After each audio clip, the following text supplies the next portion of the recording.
When you freeze water, did you ever notice the crystals in it? Well, the crystals are telling you something. Now, if you've got dirty water, and you've a man by the name of Pfeiffer, P-R-I-F-E-R, in Germany, that used to go to the meat market, and he would study in the cold of the winter the crystals on the windows. And he noticed when they had diseased beef, the crystals were irregular that formed on the windows. So he did a lot of experiment, and he tried it at his home, and they would always break up. So he drilled a hole through his floor and put a rod down in concrete, held it up off the deal so there was no vibration to it, and he grew these crystals in his room. And he wrote about these crystals, and he could find diseases, take a drop of blood and find various diseases in the body. Nobody paid any attention to what he was doing. And he came to this country, and nobody bought his crystal stuff, but he built 2 farms that were the best farms in the United States. And he became very rich. That's Arrowhead Farms and Death Dish Farm were his. Pfeiffer. Yes, Joe. Once again, how much iron oxide crystals, how much water, what do we do with the 2 of them, and how do we create?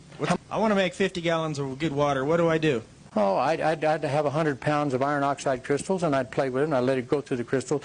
Then you can drop a handful of the crystals of the iron oxide on the pipe that has got a big, strong magnet on the pipe.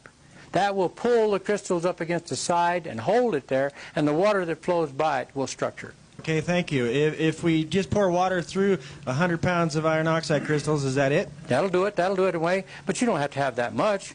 You know the difference between sun tea and boiled tea. That's structured water. You can take a tea bag of the crystals, and if you do that, put a quartz crystal, an SiO2 quartz, because that's the lower end, and the magnetite's the upper end. Now you've got 2 energies working in a tea bag.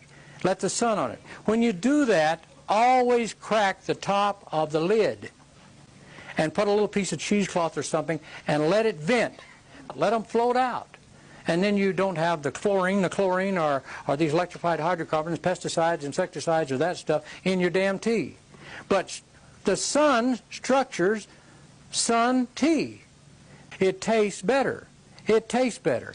You want to know something? You can take one of the purple plates and put the water on the plate, and it'll structure. It'll turn it to the left. The Austrian forester with his structured water?